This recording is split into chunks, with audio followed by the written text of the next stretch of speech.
وبركاته. إن الحمد لله نحمده ونستعينه ونستهديه ونستغفره ونعوذ بالله من شرور أنفسنا وسيئات أعمالنا. من يهده الله فلا مضل له ومن يضلل فلا هادي له. أشهد أن لا إله إلا الله وحده لا شريك له وأشهد أن محمدا عبده ورسوله صلى الله عليه وعلى آله وصحبه أجمعين. Alhamdulillah, syukur kepada Allah Azza wa Jalla. Pada malam ini kita sambung lagi bacaan hadis daripada kitab Bulughul Maram. Hadis yang keempat. Hadis yang keempat, an Abdullah bin Umar radhiyallahu anhuma qala: إذا كان الماء قلتين لم يحمل الخبث وفي لفظ لا ينجس. أخرجه الأربعة وصححه ابن خزيمة والحاكم وابن حبان. Daripada Abdullah bin Umar radhiyallahu anhuma katanya, sabda Rasulullah sallallahu alaihi wasallam, apabila air itu dua kullah, kalau bahasa kita kullah, dua kullah, lam yahmil al-khabath, dia tidak akan menanggung najis. Maknanya kalau najis masuk dalam dia, najis tidak memberi kesan lah, kalau maksud gitu. Dalam satu lafaz kata la yanjus, tidak jadi najis. Hadis sahih.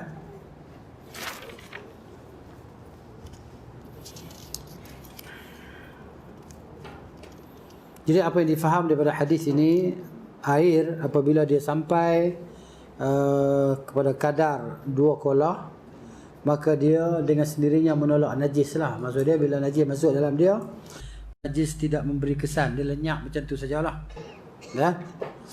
Selama mana ia tidak mengubah air tadilah pada warnanya atau baunya atau sifatnya. Jadi di sana ada ikhtilaf, ulama, perselisihan pendapat di kalangan ulama berkenaan dengan air apabila dimasuki najis, bila dia tak cukup dua kolah, air yang sedikit lah, air yang sedikit bila dimasuki najis. Maknanya Al-Imam Abu Hanifah rahimahullah, Syafi'i dan Al-Imam Ahmad, mereka mengatakan sekiranya air sedikit, air kurang daripada dua kolah ni maksudnya 93 gantang lebih lah, 93 mengikut ukuran disebut di sini, lebih kurang dalam 93 gantang lebih, dua kolah air. Jadi air yang sedikit, maksudnya yang kurang daripada dua kolah, apabila bercampur dengan najis, mengikut Abu Hanifah dan Syafi'i dan Ahmad, air itu jadi najis, sama ada berubah ataupun tidak berubah sifatnya. Ini tiga mazhab. Baik, maksudnya air yang kurang daripada dua kolah masuk najis, tak ada ubah apa pun, jadi najis. Ini tiga mazhab. Adapun kalau mazhab Maliki, Al-Imam Malik, guru pada Imam Syafi'i rahimahullah, juga mazhab Zahiriyah yang mereka berpegang pada zahir hadis, juga Syekhul Islam Ibn Taymiyah rahimahullah, juga Ibn Qayyim rahimahullah, dan juga Syekh Muhammad bin Abdul Wahhab, dan juga ulama-ulama salafi di Najd rahimahumullah. Mereka mengatakan bahawa air yang sedikit, yang kurang dari dua kolah, bercampur dengan najis tapi tak berubah satu dari sifatnya yang tiga itu, warna atau bau atau rasa, maka air itu tak jadi najis. Dalilnya apa dia? Kalau yang tadi yang pendapat, tiga pendapat yang pertama tadi, dalil mereka idza balagha al-ma'u qullatain lam yahmil al-khubuth atau lam yahmil al-khabath, atau satu riwayat kata lam yunajjis atau lam yanjus, lam yunajjisu, dia tidak jadi najis. Dalil bagi pendapat yang kedua, hadis tentang Arab Badui yang kencing dalam masjid.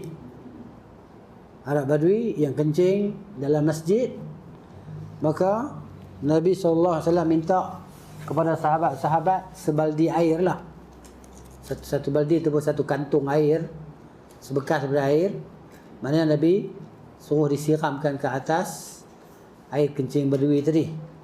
Maknanya air kencing, air yang banyak tadi disiram ke atas kencing Badui itu, maka dia ubah, dia neutralkan air kencing Badui tadi jadi seperti air biasa. Maksudnya menghilangkan satu tiga sifat tersebut, dihilangkan dengan didatangkan air ke atasnya. Ya. Ini pendapat yang kedua. Kata Imam Ibn Qayyim rahimahullahu taala mengikut kaedah usul, kan? Ketentuan usul, ilmu usul, bahawa najis yang tidak mengubah sifat air, dia tak ubah sifat air, maka ia kekal suci lagi menyucikan, dan dikiaskan dengan segala yang cair yang lainlah. Ini khilaf di kalangan ulama berkenaan dengan air yang dimasuki, air yang sedikit yang dimasuki najis. Kemudian di sana ada sedikit faedah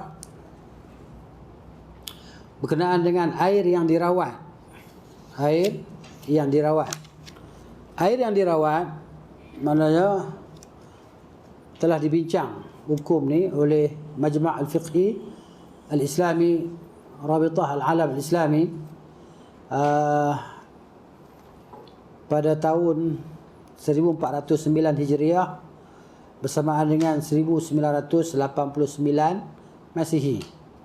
Depa ada perbincangan di antara ulama fiqh bulan 19 bulan 2 tahun 1989. Ya.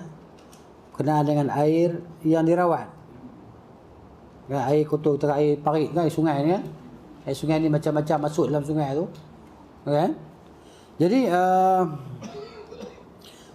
setelah mereka berbincang dan mereka mengeluarkan hukum bahawa proses perawatan air kita panggil air limbahan lah. Air limbahan sungai tadi kan, masuk daripada rumah orang dan sebagainya, dia boleh jadi suci dengan satu daripada maknanya apabila dia melalui 4 peringkat. Air limbahan tu dia boleh jadi suci apabila dia melalui 4 peringkat. Peringkat pertama kata mereka at-tarsib. At-tarsib yakni pemendapan. Proses pemendapan. Dia mendapkan najis tadi, dipisahkan najis daripada air. Yang kedua dia panggil proses at-tahwiyah. Ini proses pengudaraan. Tak tahulah macam mana. Ya. Yang ketiganya qatlul jarathim, maksudnya membunuh kuman-kuman lah. Yang keempatnya taqimuhu bil kalur, yakni steril dengan klorin, masuk klorin tadi. Kan? Jadi air tadi maknanya dia berubah sifat dia daripada najis kepada suci lagi menyucikan.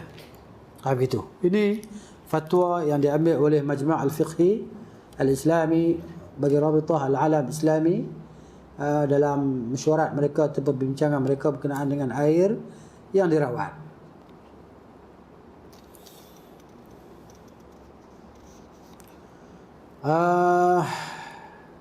Wallahu a'lam.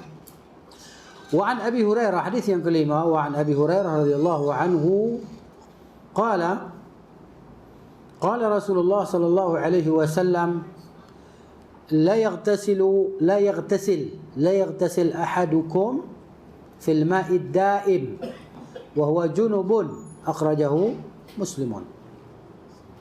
وللبخاري لا يبولن أحدكم في الماء الدائم الذي لا يجري ثم يغتسل فيه. ولمسلم منه ولأبي داود ولا يغتسل فيه من الجنابة. Daripada Abi Hurairah radhiyallahu anhu katanya, sabda Rasulullah sallallahu alaihi wasallam, janganlah seseorang kamu mandi, la yaghtasil, yaghtasala, yaghtasilu.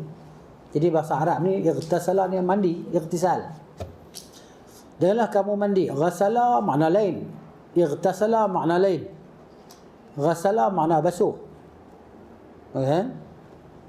Ghasala makna basuh, ightasala makna dia mandi, istaghsala dia menuntut, minta basuh, minta mandi, kan, minta air untuk mandi. Janganlah seseorang kamu mandi di air yang tenang dalam keadaan dia junub. Maksudnya dia masuk dalam kolah rumah dia tu, dia mandi. Kan? Air sikit ya. Rumah dia kolah besar ni kau. Dia masuk selam kan. Dalam keadaan dia berjunub. Ada riwayat Muslim. Dan dalam lafaz Bukhari pula, Nabi SAW bersabda, janganlah seseorang kamu kencing dalam air yang tenang, yang tidak mengalir, kemudian dia mandi padanya. Dia kencing dalam kolah tu, kemudian dia mandi di situ. Okay? Dan hadis Abu Daud pula, Nabi SAW kata, wala yaghtasil fihi minal janabati, dan janganlah dia mandi padanya daripada junub, air yang tenang tadi kan. Yang tidak mengalir. Baik. Air maksudnya air yang sedikit lah. Air yang sedikit tadi kan. Jadi apa yang dapat diambil pada hadis ini, laranganlah mandi di air yang bertakung. Air yang bertakung, yang mandi junub. Masuk mandi dalam tu. Kan masuk selam dalam tu maksudnya. Tapi kalau mandi macam ni tak apa lah. Tapi dia tu masuk dalam tu, dilarang. Sungai, dia kata bi khilafil ma'il jari, bersalahan dengan air yang mengalir. Yang mengalir tak apa lah. Air kolam banyak sikit. Air kolam swimming pool banyak, tak memberi kesan. Gajah mandi pun tak kesan. Ya. Jadi begitu. Jadi kalau ikut larangan di sini, an-nahyu yaqtadi at-tahrim, larangan itu maknanya menuntut kepada haram perbuatan itu. Maka diharamkan mandi junub daripada air yang bertakung tadi, pada air ataupun dalam air yang bertakung. Yang seterusnya pengajaran hadis, larangan kencing dalam air yang bertakung kemudian mandi di dalamnya daripada junub, mandi junub.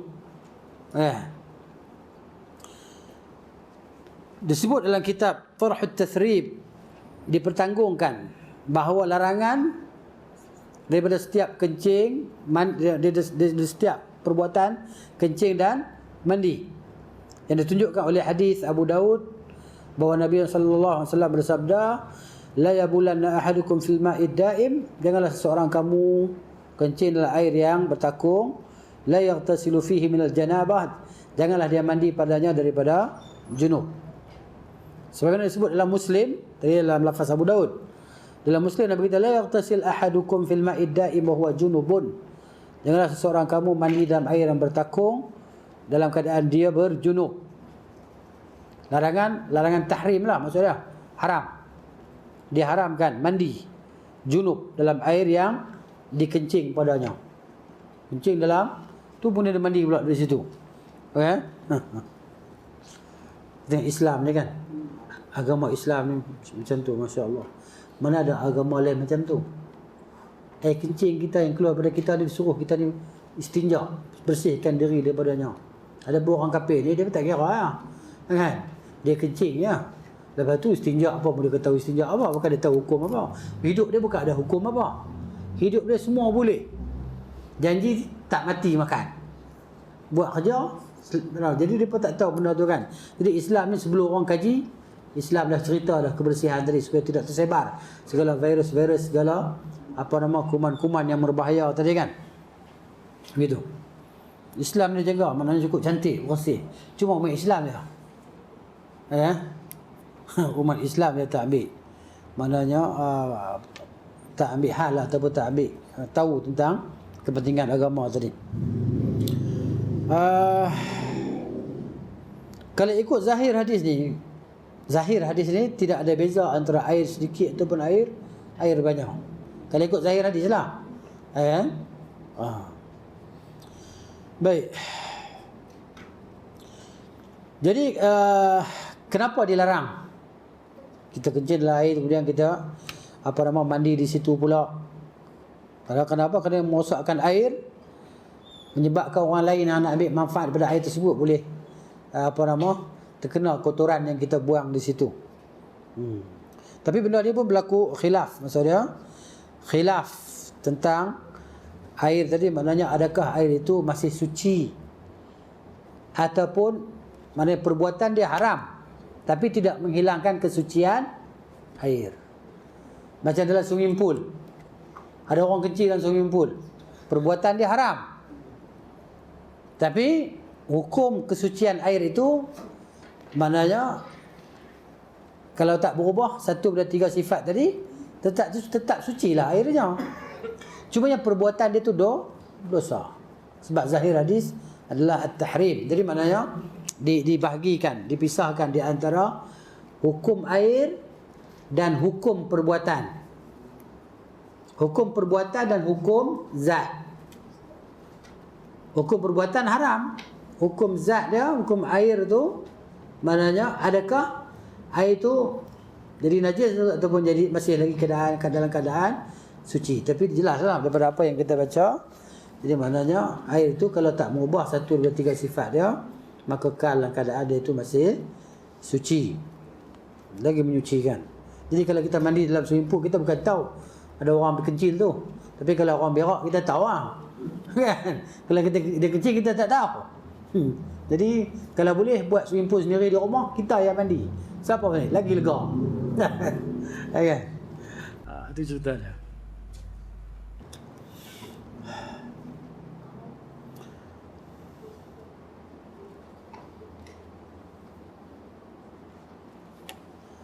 Kemudian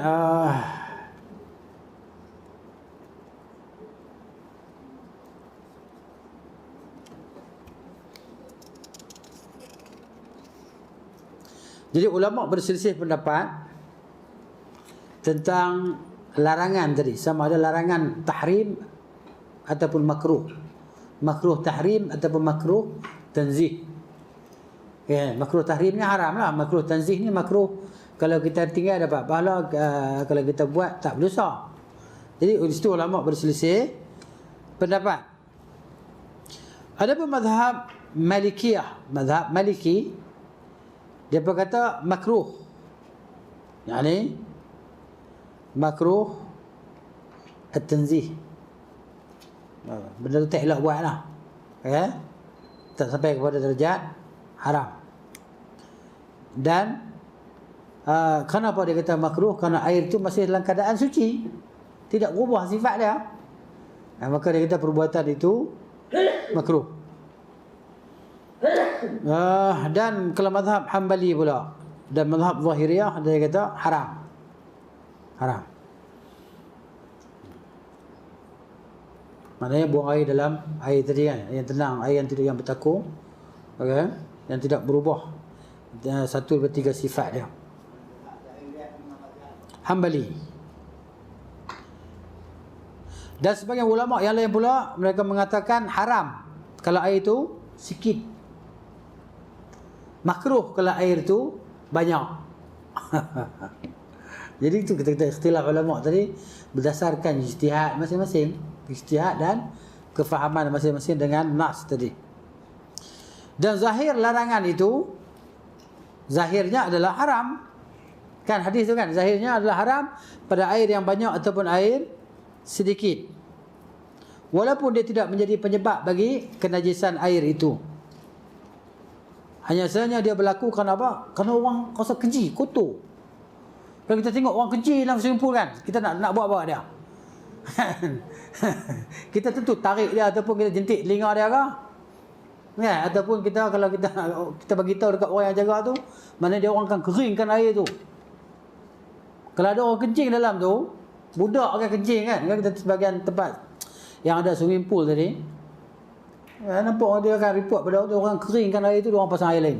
Tapi lazimnya ada larangan. Betul lah, yalah. Tapi orang ni bukan dia kira. Kena hak jenis tak ada akal duduk kepala lutut tu. Ikut suka dia. Bukan orang nampak dia kata. Kan? Senyap ya. Ada perangai jenis perangai tak ada agama ni kan. Cukup bimbang kalau kita mandi di tempat-tempat terbuka ni, kita cukup tak seronok. Kita duk fikir saja sebab apa? Sebab orang kafir dia tak ada amanah.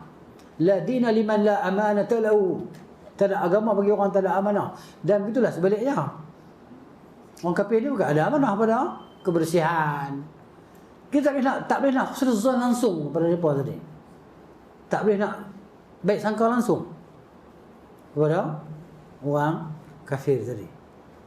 Cumanya kita tak kacau dia, tak apa lah, kan? Tapi kita rasa bimbang, rasa dia ni biar betul kan? Betul ke? Gitu. Sebab apa? Sebab dia tak tahu hukum boleh ke tak boleh. Dia ingat semua boleh. Sebab tu sebahagian orang dia masak, kalau pergi tempat-tempat bukan Islam ke, restoran ke apa ke, dia masak kuali yang sama, babi sebelah, lembu sebelah, kan? Jadi orang Islam dia makan sebelah ni, babi jangan makan, tapi kuali yang sama. Kan? Nah, ini babi, ini lembu. Jadi begitu. Kerana kejahilan mereka tentang halal haram. Orang Islam ni ada benda yang dihalalkan banyak sangat, dan yang diharamkan tu sikit, tak banyak pun. Sebab tu Allah Ta'ala sebut, Nabi SAW sebut perkara-perkara yang diharamkan kita makan. Sebab apa? Sebab yang lain tu semua halal.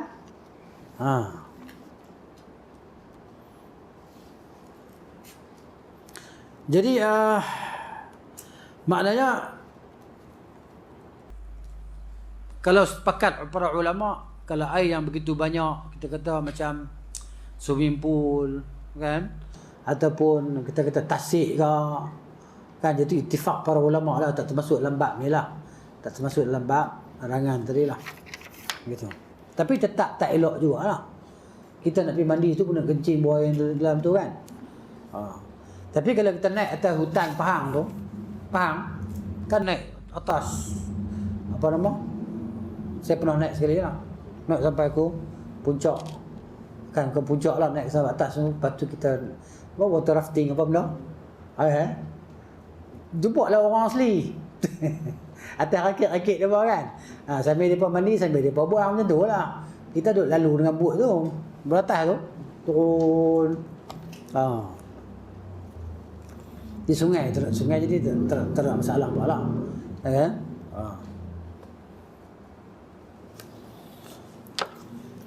وعن رجل حديث yang seterusnya, وعن رجل صحب النبي صلى الله عليه وسلم قال نهى رسول الله صلى الله عليه وسلم أن تغتسل المرأة بفضل الرجل أو الرجل بفضل المرأة وليغترفا جميعا أخرجه أبو داود والنسائي وإسناده صحيح. Daripada seorang lelaki sahabat Nabi sallallahu alaihi wasallam, katanya Rasulullah sallallahu alaihi wasallam melarang bahawa seorang wanita mandi daripada bekas mandian ataupun air lelaki, mana suami dan isteri dia tadi, maksudnya suami isteri lah, ataupun seorang lelaki mandi dengan bekas mandian air wanita ataupun suaminya, isterinya. Wal yaghtarifa jami'an, maksudnya mandilah sekali, kedua-dua tangan mereka masuklah ke dalam bekas tu sekali. Ada riwayat Abu Daud, Nasa'i dengan sanad yang sahih.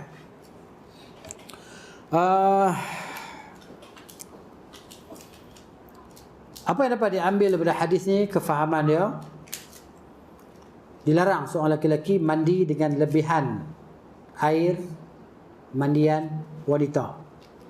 Ya, ini cerita kalau bekas yang kecil lah. Mana bekas kecil kan, Nabi SAW di rumah dia bukan ada kolah macam kita di rumah kita tu, tak. Bukan kecil kan. Begitu juga sebaliknya kan, larangan wanita mandi dengan bekas mandian lelaki ataupun suami dia. Yang disyariatkan bahawa mereka yaghtasila, mandi, wa yaghtarifa, sama-sama guna air tadi. Waqad jaa fi sahih al-Bukhari, telah datang dalam sahih al-Bukhari daripada Abdullah bin Umar radhiyallahu anhuma, anna ar-rijal wan nisa kanu yatawadda'una fi zamani Rasulullah sallallahu alaihi wasallam jami'an, bahawa para suami dan isteri tadi mereka berwuduk daripada satu bekas, kan, di zaman Rasulullah sallallahu alaihi wasallam. Jadi suami isteri, kan, ambil wuduk dalam satu bekas. Wa fi riwayat Hisham bin Ammar daripada Malik, kata min ina'in wahidin, daripada bekas yang. Jadi hadis ini maksudnya yang mutlak tadi dikhususkan ataupun dikaitkan Maknanya hadis kita ingat dia secara umum, tapi dia ada qaid. Qaid ni maksudnya hadis yang muqayyad, yang dikhususkan dengan hadis yang lain. Bukan maksud di sini laki-laki ataupun wanita-wanita ajnabi. Ya kan? Maksudnya bukan suami dia, bukan isteri dia. Maksudnya rijal wan nisa tadi berwuduk dalam satu bekas, maksudnya antara suami dan isteri daripada kalangan para sahabat radhiyallahu anhum. Apa tu? Boleh, tak masalah. Tu hadis. Nanti saya cerita tak habis lagi. InsyaAllah boleh ya, boleh. Boleh. Apa yang disebut dalam hadis di atas tadi yang kita baca tadi, dia menjelaskan hukum mandi. Ya kan? Nabi SAW melarang bahawa laki-laki mandi daripada bekas mandian isterinya, begitulah sebaliknya.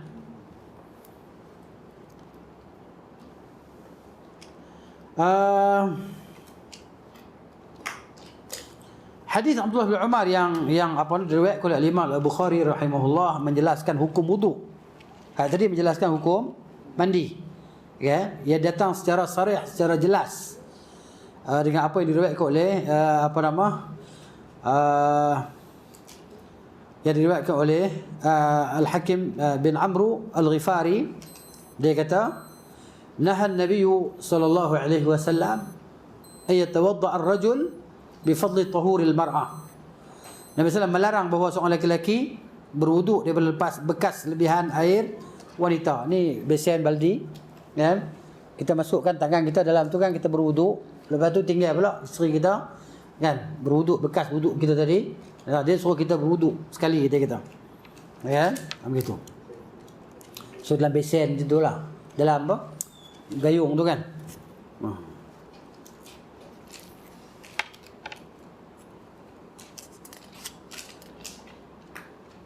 Baik, kalau ikut hadis ini, Nabi larang seorang lelaki dia berwuduk dengan lebihan air wuduk wanita, yang isterinya. Sebab tu kalau di sini mazhab Hanbali yang paling masyhur, dia kata kalau bekas air wuduk lelaki itu tak ada masalah, sebab hadis menyebut tentang bekas air wanita. Ini adalah mazhab Hanbali. Ini contoh ayat sikit lah.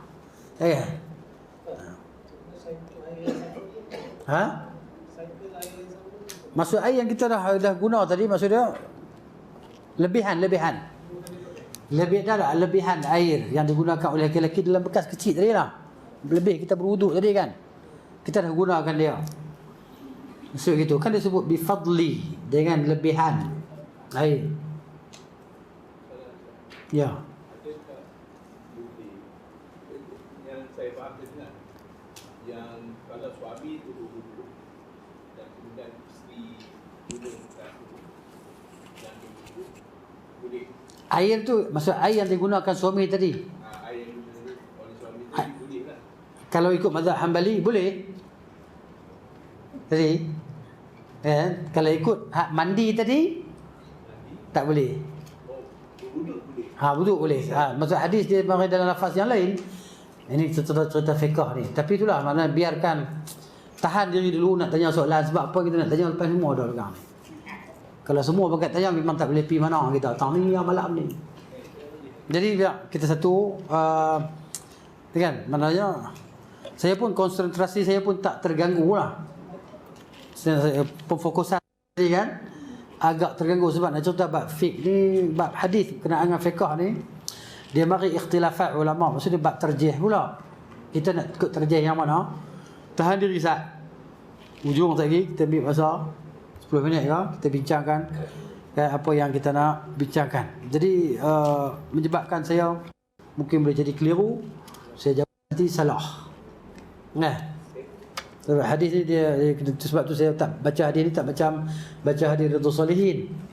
Riyadhus Shalihin saya tak bawa kan, sebab dia tak berkaitan dengan hukum. Begitu. Baik. Jadi maknanya kita supaya apa? Supaya kita tak keluarkan hukum daripada diri kita sendiri lah. Jadi bila kita nak sebut hukum, kita bersandarkan kepada ilmuan-ilmuan tertentu. dan kita berlepas diri daripada buat hukum. Itu maksudnya. Boleh Boleh, insya-Allah. Kat mana tadi?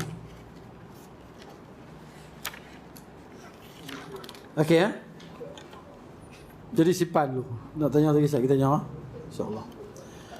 Yang ketujuh, hadis yang ketujuh, wa an ibn Abbas radhiyallahu anhuma, daripada Abdullah bin Abbas radhiyallahu anhuma, anna Nabiy sallallahu alaihi wasallam kana yaghtasilu bi fadli Maimunah. Nampak?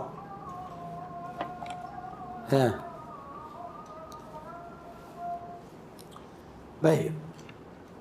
Akhrajahu Muslimun wa li ashabi sunan ightasala ba'du azwaj an-nabiy sallallahu alaihi wasallam fi jafnatin faja'a liyaghtasila minha faqalat inni kuntu junuban faqala innal ma'a la yajnub. Tengok hadis dia. Hadis yang selepas ni dia menguraikan hadis yang sebelumnya. Kalau kita ada keiskalan ataupun kita ada kemuskilan, kesamaran dalam memahami, kita tunggu hadis belakang tu dia akan uraikan. Sebab hadis tak boleh baca satu, dia kena baca semua tu, lepas tu kita buat ada kesimpulan dia, tarjih dia. Kan? Sebab hukum mari bukan dalam satu hadis. Tak. Tengok. Kalau ada kitab lagi senang. Kitab terjemahan, beli lah RM60 lah sebuah. Paling mahal RM100. Jadi kalau mengaji dengar ni tak berapa ni sangat. Sebab kadang-kadang silap dengar, silap faham, jahanam. Begitu. Wali ashabi sunan, dan dalam kitab sunan, kitab hadis yang lain, ightasala. Yang pertama tadi disebut bahawa Nabi SAW mandi daripada lebihan air mandian Maimunah. Nampak tadi Nabi larang kan? Larang qauli, yakni larangan perkataan. Yang ini perbuatan. Nabi SAW buat. Tadi Nabi larang. Larang tentu dengan lisan, perkataan. Tak apa. Nabi SAW mandi dengan lebihan air mandian Maimunah, isteri Nabi SAW lah. Dikeluarkan oleh Al-Imam Muslim.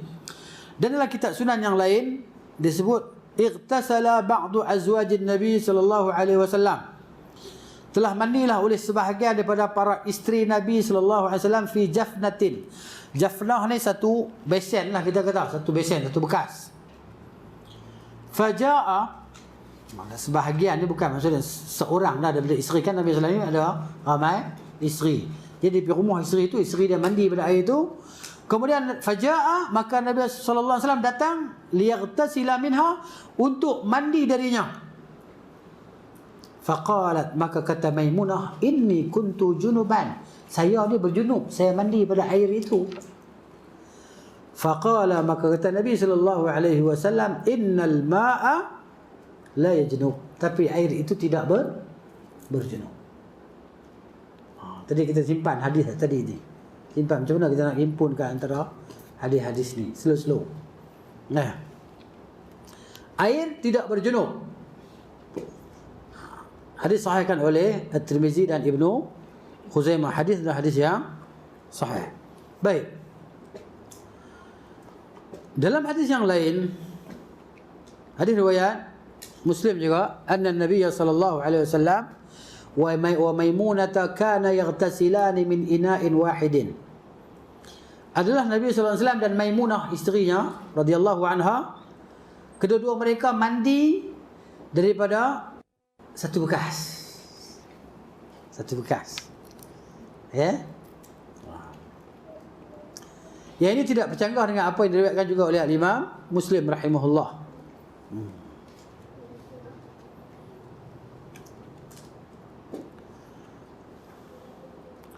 Baik, cuba tengok pengajaran daripada hadis ini.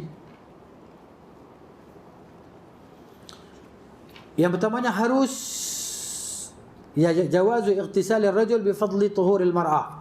Hadis ini menjelaskan harus bagi suami mandi daripada bekas mandian isteri. Nampak tak? Nampak macam canggah kan? Macam mana kita nak combinekan antara hadis ni? Walau kanatil mar'atu junuban, walaupun wanita tadi berjunub, dia mandi pada air tu, kemudian air dah lebih kan? Ada lebih.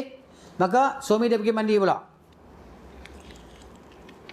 Fayajuzu, maka harus bagi wanita atau isteri untuk mandi dengan lebihan air suami. Kalau isteri boleh mandi daripada air yang lebihan air yang digunakan oleh isteri, maka isteri lagi aula, lagi boleh dia kata di sini. Ya. Kenapa? Kerana Allah menjadikan dia tu suci. Ya kan? Fahuwa kadzalik hatta yajma'al muslimun annahu najas. Sehinggalah orang Islam sepakat bahawa tu jadi air tu jadi najis. Wal mu'min la najasata fih, dan orang beriman tidak ada kenajisan padanya. Ya. Fan najasu a'radun dakhilatun, maka najis itu adalah sesuatu yang baru sampai, baru datang. Wal mar'atu fi dzalika karrajul, orang lelaki ni macam perempuan, orang perempuan ni macam lelaki lah dalam daripada sudut hukum penggunaan air, dan dari sudut hukum maknanya memelihara diri daripada perkara yang najis. Itu yang pertama tadi. Yang kedua, bahawa mandi orang yang berjunub ataupun wuduk orang yang berwuduk daripada satu bekas la yu'athir fi tuhuriyatil ma', tidak memberi kesan pada kesucian air itu. Mana? Kan? Daripada bekas air tadi kita berwuduk, kemudian air lebih kan, datang pula wanita atau isteri itu berwuduk, tak memberi kesan kepada kesucian air itu, sama ada dia ajar mustakmal ke kan, mutlak ke kan, gitu. Jadi kalau dalam kita baca dalam sudut mazhab, memang dia macam tu lah. Air bila masuk titis air basuhan wuduk yang pertama tu, air dah berubah jadi mustakmal. Tapi perbicaraan tanpa dalil lah. Sekarang kita membincangkan sesuatu yang berlandaskan dalil yang jelas. Jadi maknanya hati kita tenang kepadanya. Baik. Jadi Al-Wazir dan An-Nawawi rahimahumullah dan selain daripada mereka menjelaskan, mengatakan ijma', ini kesepakatan ulama bahawa harus seorang lelaki berwuduk daripada lebihan wuduk wanita, wa in khalat bihi, walaupun wanita tu dia guna dulu, lepas tu air lebih diguna oleh suaminya, illa fi ihdar riwayatain an Ahmad, melainkan mengikut satu riwayat daripada dua riwayat dalam mazhab Imam Ahmad. Satu mazhab dia kata boleh, satu lagi dalam mazhab dia kata tak boleh. Hukum fiqh ni, fiqhul hadis, dia boleh berubah-ubah. Kan? Bila hadis tu tak sampai dekat dia, dia beramal dengan hadis yang pertama. Bila datang hadis yang kedua yang menjelaskan lebih detail, maka dia berpegang dengan hadis yang kedua. Jadi ada pendapat baru, dia ada pendapat lama. Macam Imam Syafi'i rahimahullah, kan, kalau di Mesir dia pendapat yang baru dalam hukum dia, hukum fiqh dia. Inilah dia riwayat yang masyhur.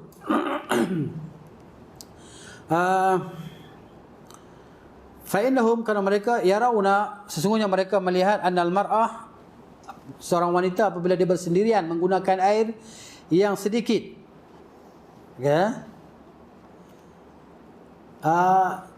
air lebihan air yang sedikit itu tidak boleh digunakan untuk orang lelaki atau suami dia berwuduk. Ini yang masyhur dalam mazhab Hanbali. Kalau mazhab kita lagi aula lah. Okey. Kemudian riwayat yang lain disebut dalam kitab Al-Insaf daripada Imam Ahmad rahimahullah,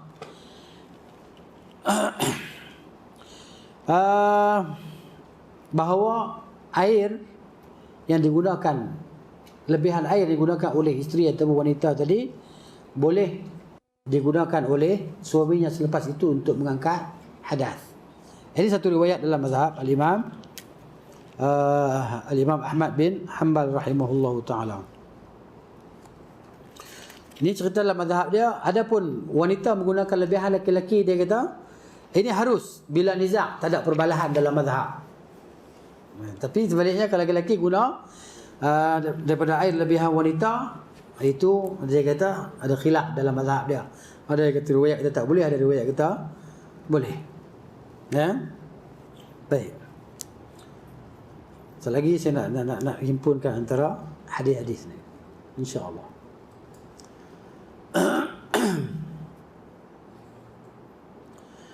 Wa an Abi Hurairah radhiyallahu anhu qala qala Rasulullah sallallahu alaihi wasallam tuhuru ina'i ahadikum idza walagha fihi al-kalbu ay yaghsilahu 7 marratin ulahunna bit-turab.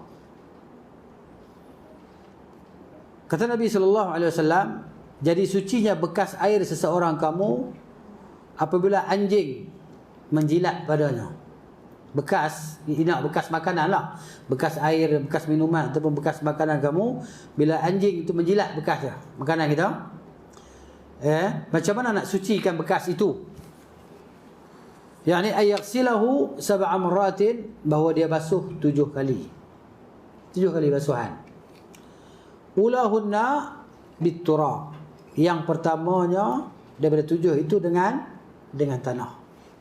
Yang pertama tadi basuh, dia lumur dengan tanah, kemudian dia basuh dengan air biasa 6 kali. Satu riwayat kata 8 kali. Wa afiruhu thaminata biturab, maksudnya basuh yang ke-8-nya dengan tanah, air yang bercampur tanah. Dia kalau maksudnya kalau tanah dengan air dia jadi 8 lah. Tapi kalau campur tanah dengan air dia jadi 7.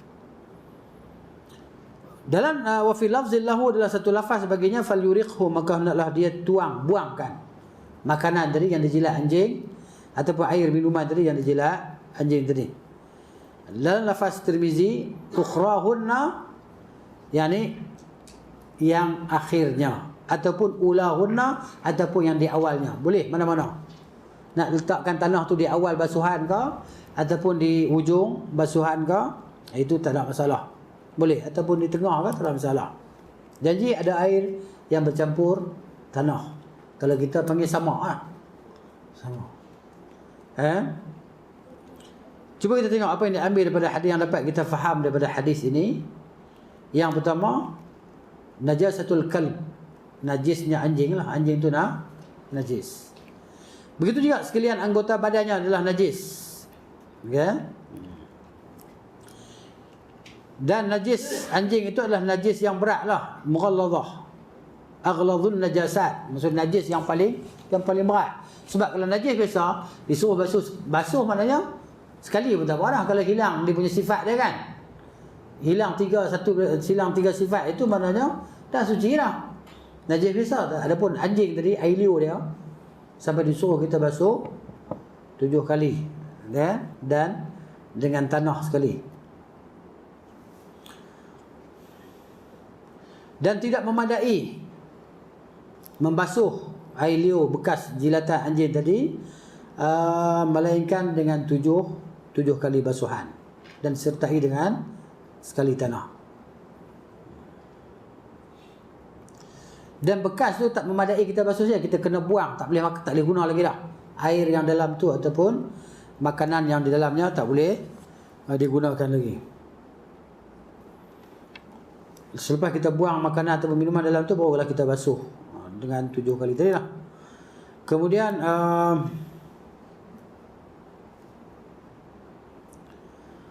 ini dia panggil apa? Apabila dia menjilat benda yang ma'i', benda yang cair lah. Idza waligha ni maksud dia, waligha ni dia kan, tengok tak kucing dia makan, dia jilat susu dalam bekas kan, dia keluar masukkan lidah dia tadi kan, macam tu. Maksud dia bukan makan.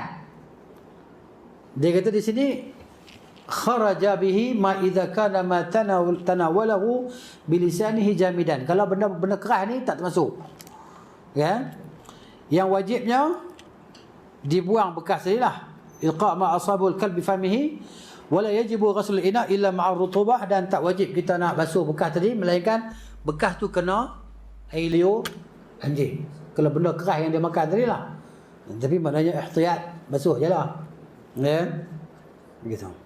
Tapi ni cerita, kalau kita ni benda ni mungkin tak berlaku kot. Ni cerita kan zaman Nabi SAW, zaman para sahabat kan, tempat terdedah rumah pun pintu macam mana ya.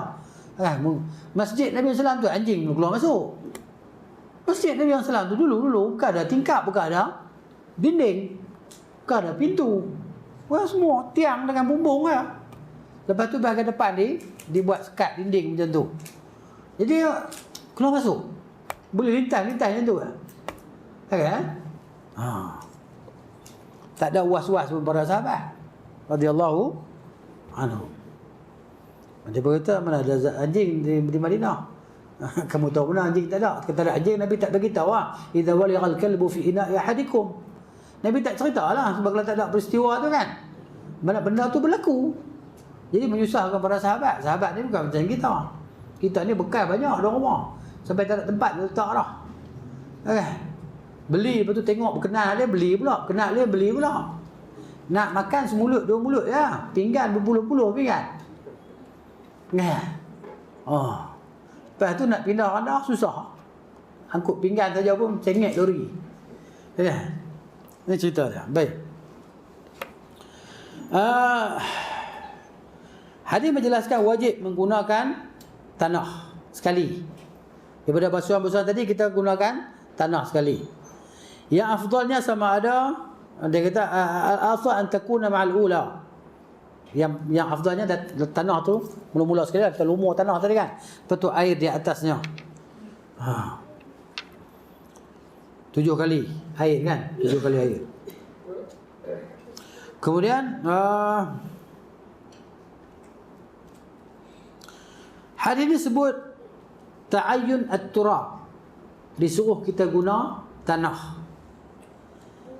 Fala yajuzu ghairuhu min al-muzilat wal mutahhirat. Tak boleh guna sabun, tak boleh guna benda lain. Sebab Nabi sallallahu turab, guna turab. Sedangkan benda menyucikan selain pada kita di zaman Nabi sallallahu bukan tak ada. Kan? Benda-benda yang menyucikan. Ya, tapi Nabi suruh guna turab di sini. Kerana apa? Ini kerana maksud di antara kajian yang dibuatlah. Tanah itu yahsulu bit-turab min al-inqa ma la yahsulu bi ghairihi min al-muzilat wal mutahhirat. Maksud dengan tanah itu boleh terhilangnya najis tadi dengan dia panggil total lah hilang. Berbanding dengan perkara-perkara lain daripada yang menyucikan. Itu yang pertama. Dan kata Syekh di sini zahara fil buhuth al-ilmiyah, zahir dalam kajian-kajian ilmu bahawa kebersihan, kita kata kebersihan yang mananya yang betul-betul bersih tadi adalah dengan tanah untuk menghilangkan najis yang tidak terhasil dengan selainnya. Dan dia merupakan mukjizat al-ilmiyah li hadhihi syariah al-muhammadiyah. Ini merupakan mukjizat dalam ilmu Nabi sallallahu alaihi wasallam yang menjelaskan tentang demikian itu. Kalau kata Nabi, kalau boleh dengan benda yang lain, tentulah Nabi kata tanah ataupun yang seumpamanya. Kenapa Nabi sallallahu kata dengan tanah? Yang ketiganya, tanah itu yang disebut dalam nas hadis. At-turab. Nas hadis sebut tanah. Kenapa kita nak ubah sabun dan sebagainya? Di mananya sebagian orang dia kata sabun pun boleh. Tapi benda ni kita panggil amrun ta'abbudi. Amrun ta'abbudi maksudnya perkara yang Nabi sallallahu alaihi wasallam suruh kita buat macam tu lah. Perkara ta'abbudi. Contohnya macam sembahyang 4 rakaat, isyak 3 rakaat maghrib, 2 rakaat subuh. Ini amrun ta'abbudi. Pasal apa? Pasal apa sembahyang isyak kena 4 rakaat? Tak tahu. Allah suruh buat macam tu, kita ikutlah. Nabi SAW buat macam tu, kita ikutlah. Betul juga penyucian. Menyuci ni adalah ibadah. Jadi amrun ta'abbudi, bila Nabi sebut macam tu lah kita buat. Padahal zaman Nabi SAW ada selain tanah pun untuk menyucikan. Macam kita juga, kita ingat kita saja ada sabun. Kan? Zaman Nabi SAW pun ada perkara yang digunakan selain daripada tanah untuk menyucikan. Tapi kenapa Nabi sebut tanah? Begitu.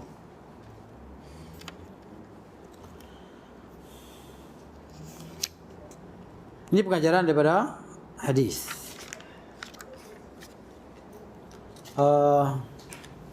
Baik, kita patah balik sikit tadi berkenaan dengan hadis yang kita baca, berkenaan hadis yang dilarang. Antara larangan lelaki mandi daripada bekas lebihan mandian wanita, dan hadis yang kata Nabi sallallahu alaihi wasallam mandi daripada lebihan air mandian Maimunah tadi kan. Jadi kalau kita lihat antara dua hadis tadi, hadis yang pertama bersifat larangan yang sahabat riwayatkan. Nabi kata la yaghtasilna. Hadis tadi, janganlah seorang kamu kat mana tadi? Hadis larangan wanita menggunakan lebihan mandian laki-laki, begitulah sebaliknya kan. Okay, hadis naha Rasulullah SAW an taghtasila al-mar'atu bi fadli rajul aw ar-rajul bi fadli al-mar'ati wal yaghtarifa jami'an. Okey. Hak ni larangan hadis bersifat, maknanya Nabi kata jangan seseorang laki-laki mandi.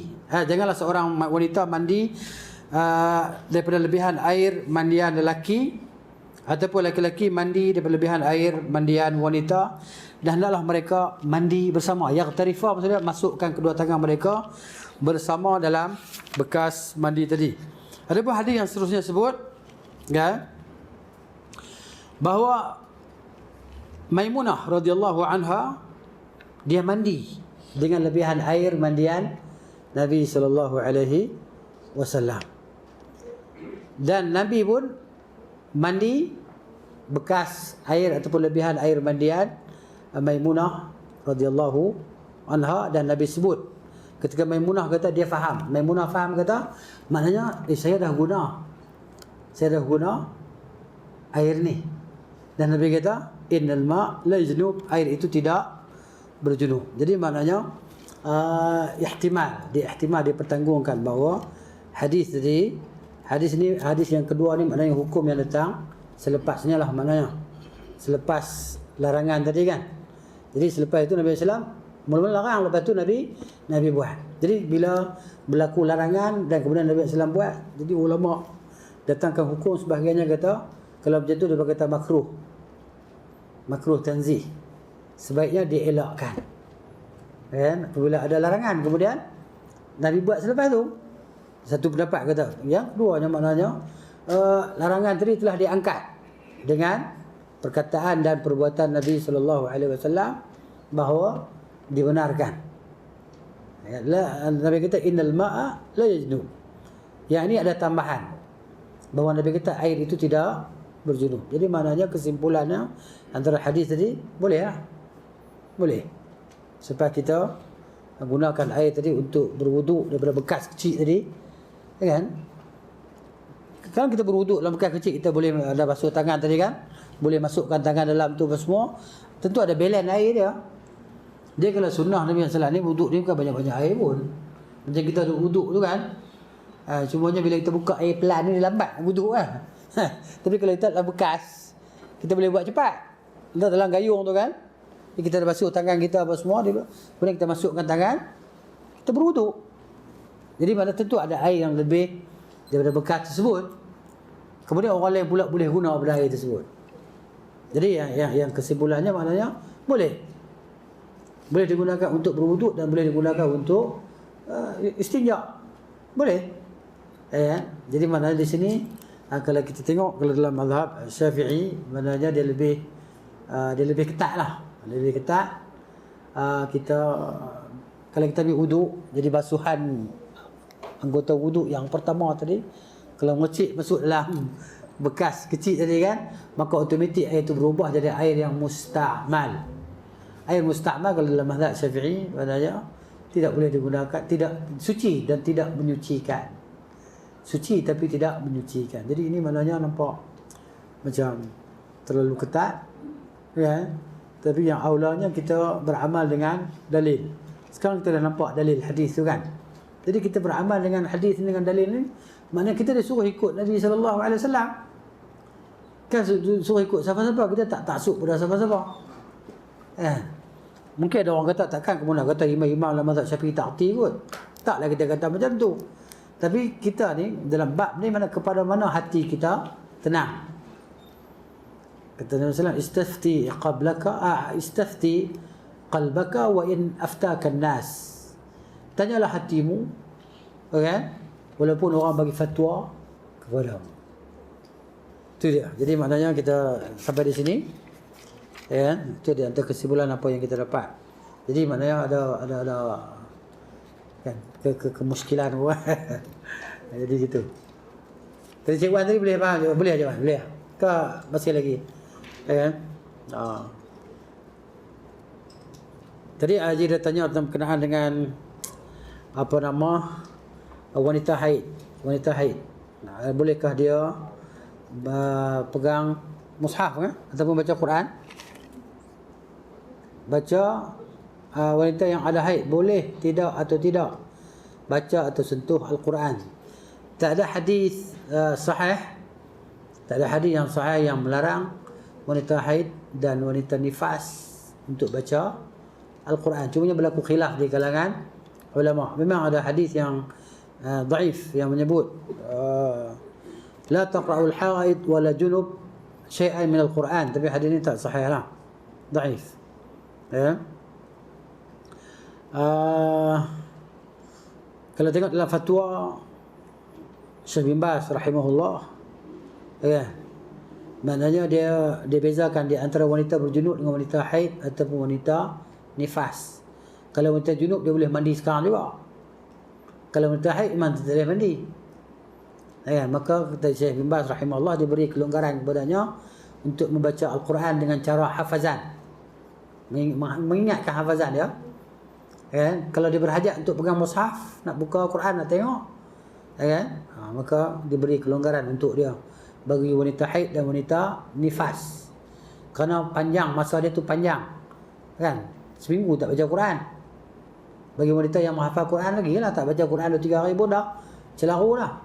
Macam budak-budak ni lah, hafal Quran, balik rumah cuti 3 hari, kan? Mari sini jadi kelam, gelap, kan? Lah ni pun dah gelap dah, tidur habis dah. Gitu. Jadi maknanya kita dia ada beza lah antara wanita haid dan nifas dan wanita junub. Berbeza antara junub dan nifas tadi ataupun haid. Jadi kalau cuma Syekh bin Baz kata di sini rahimahullah, dia kata diberi kelonggaran dengan syarat, dia kata dia pakai sarung tangan ke apa-apa yang melapik tangan dia dengan mushaf tadi. Ni ihtiyat je lah. Tapi tak ada dalil juga pun, kan? Jadi fattaqullaha mastata'tum, bertakwalah kamu kepada Allah semampu kamu lah. Jaga kesucian Al-Quran tadi, kan? Jaga kesucian Al-Quran. Jadi maknanya kita setakat mana mampu kita boleh usaha, kita usaha. Tapi nak contohnya kalau ikut dalil, memang tak ada dalil yang melarang lah. Hatta kita pegang mushaf tanpa wuduk, kan? Jadi kalau mazhab Syafi'i rahimahullah, Imam Syafi'i dia tak bagi lah.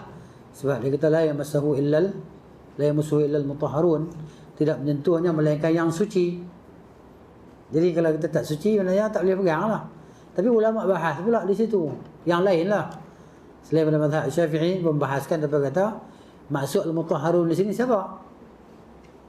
Maka dapat kata kalau mengikut riwayat Ibn Abbas radhiyallahu anhuma, al-mutahharun di sini adalah para malaikat di Lauhul Mahfuz yang mereka tadi menyentuh Al-Quran. Jadi kita ni akan berdasarkan dalil yang lain. Hadis Abu Hurairah radhiyallahu anhu ketika dia berjunub. Ketika dia berjunub, dia tengok Nabi sallallahu alaihi wasallam, dia lari. Dia lari dari mana? Dia pergi mandi. Nanti lepas mandi dia mai jumpa Nabi sallallahu alaihi wasallam. Nabi tanya, "Pergi mana tadi?" Ya Rasulullah, dia kata saya berjunub. Jadi pada Rasulullah diturunkan Al-Quran. Jadi saya mai bersalam dengan Rasulullah, apa semua sembang Rasulullah tadi, kan? Saya dengar Al-Quran, jadi saya sentuh Rasulullah tadi. Macam mana? Saya berjunub. Kata Nabi sallallahu alaihi wasallam, "Innal mu'min la yanjus." Orang beriman tidak najis. Jadi maknanya innamal musyrikuna najas. Hanya saja orang-orang musyrik itu yang najis. Kata Allah, najis ni najis apa pula? Najis ni kata ulama, najis yang maknawi. Najis yang maknawi, najis akidah dia, pegangan dia, keyakinan dia.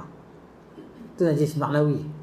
Adapun tangan dia bersalah dengan kita, berpeluh-peluh kena tangan kita, habis tu macam mana kita nak pergi sembahyang? Tak ada masalah apa kan? Kan? Peluh dia menitik kena baju kita, habislah baju aku kena basuh lah. Nak sembahyang macam mana? Baju kena peluh kan orang kafir tadi. Tak. Najis maksud dia tu adalah najis yang maknawi. Jadi manusia ni tak najis. Cumanya orang musyrikin tadi, ulama bahas lah, jadi bahas jadi panjang, bahawa mereka ni tak menjaga benda-benda kotoran tadi. Mereka bagi mereka semua benda sama, tak ada najis bagi mereka. Maksudnya apa mereka buat tadi, bukan dia tahu benda ni suci, benda ni najis. Jadi sebagai apa? Jadi orang Islam tu maknanya dia ni mungkin dia pegang suatu benda yang cair apa semua tadi. Itu kita panggil perbahasan fiqh lah, ijtihad tadi. Tapi tak sampailah dia jadi ketat sampai macam tu. Sebenarnya Islam ni suruh kita hukum yang zahir. Tak payah kita nak pergi cari detail. Dia ni duk fikir, dia was-was. Dia membawa kita kepada sikap was-was lah. Dia ni tadi dia pegang anjing, wah. Anjing jilat tangan dia, wah. Dia pegang tangan aku, alah, kena samak lah pula. Sebab tu sebagai orang kita bila pergi beli rumah hak bukan Muslim, terus dia tembak rumah dengan ayak tanah. Dia ambil tanah satu tong drum tu, air satu tong drum, ataupun 7 tong drum kan. 7 kali sama. Kan, 7 tong. Lepas tu satu tong air tanah, dia bubuh pipe, bubuh motor, pakai water jet tu kan. Tembak. Habis rumah dah siling-siling. Tembak dengan ayak tanah. Ini kerja bodoh. Jadi maknanya Allah tidak menghendaki kepayahan macam tu sebenarnya kan. Sebab macam tu pada kita tadi kan. Agama ni bukan macam tu. Tapi kerana apa? Kerana apa? Kecetikan pengetahuan tadi lah. Ilmu tadi kan. Sampai dia tu jadi susah lah agama. Sebab tu wuduk berbaldi-baldi wuduk tak habis lagi. Wuduk punya lah banyak. Basuh muka besar pinggan lah. Muka besar pinggan kecil muka. Basuh muka sampai 2-3 gayung air kan. Membuang bazir kan. Begitu. Orang wuduk paling banyak 3 kali ya. Dia hantam 10 kali basuh muka. Was-was. Jadi kita belajar maknanya hadis Nabi SAW. Kemudian kita ikut, kita amalkan, hilang was-was tadi. Dan kita buat benda tu di atas ilmu yakin. Ilmu yang yakin, tak ada was-was. Sebab macam ni Nabi buat. Macam ni Nabi SAW suruh buat. Habis, apa masalah dia? Berbanding dengan orang yang belajar tadi, tok guru tu kata, tok guru ni kata, tok guru tu kata. Sebab tu kita tengok ustaz duk ceramah ni, orang duk sembahyang atas kerusi, hak ni kata tak sah lagu ni, hak ni tak sah lagu ni. Hak ni nak ikut cara ustaz ni, hak ni kena ikut cara ustaz tu. Mana boleh? Batal dia kata. Ambil mana? Siapa kata batal? Ustaz tu kata batal. Kan? Nabi kata, Allah Ta'ala kata, fattaqullaha mastata'tum. Kamu buat dekat mana kamu mampu. Yang kedua, Nabi SAW beritahu, kalau maknanya solat tu diri, kalau tak mampu, solat duduk. Kan? Jadilah, sujud itu lebih rendah daripada rukuknya. Buatlah macam mana kita mampu. Ini jadi payah ni kan, siap. Dengan melompat-lompat bangun ustaz tadi. Bangun tak ceramah duduk tak puas lagi, bangun berdiri nak cerita sembahyang tak sah, masuk neraka jahanam, neraka tu pak dia punya. Jadi maknanya kita kata dalam hukum fiqh ni benda ijtihad. Para ulama berijtihad. Dia pun sebut ulama ulama mana? Dia sebutlah. Ulama mana? Jadi nak bagi orang ni jadi ketat, jadi susah. Jadi maknanya Allah tak menghendaki kepayahan ke atas kita semua. Ad-din yusr, agama ni mudah. Mudah macam mana? Yang diajar oleh Nabi SAW itu semua mudah. Apa yang Quran ajar, apa hadis ajar itu mudah, tak membayarkan kita. Allah ni tak mau payahkan kita. Allah beritahu dalam Quran lah. Kan? Jadi gitu. Kita tengok kau macam mana ni tak sah solat kan. Orang tu nak sembahyang macam mana? Mai ustaz tu ceramah jadi, mai ustaz tu ceramah macam tu. Habis tu lah kali kau tu sembahyang lempar habis bangku sembahyang. Sembahyang bawah. Awak zaman Nabi tak ada kerusi ke? Zaman Nabi tak ada bangku ke? Zaman para sahabat radhiyallahu anhum tak ada ke tempat duduk bangku tu? Pattern dia lain lah. Selipar pun kasut pun ada, takkan lah. Kan? Cuma pattern dia tu apa boleh fikir. Pattern kasut Nabi, capal Nabi pun boleh fikir pula. buat bentuk kubah masjid kan. Padahal zaman Nabi Islam bukan ada kubah masjid pun. Ada kubah masjid zaman Nabi Islam? Sebut dalam riwayat mana? Masjid tu ada kubah. Ya, dia tadi bentuk kubah kan, bentuk kubah. Capal kan? Tajam depan. Tak rebah je lah, tikam tanah. Itu cerita dia kan. Jadi wallahu taala a'lamu bis-shawab. Boleh insya-Allah. Jadi itulah dia.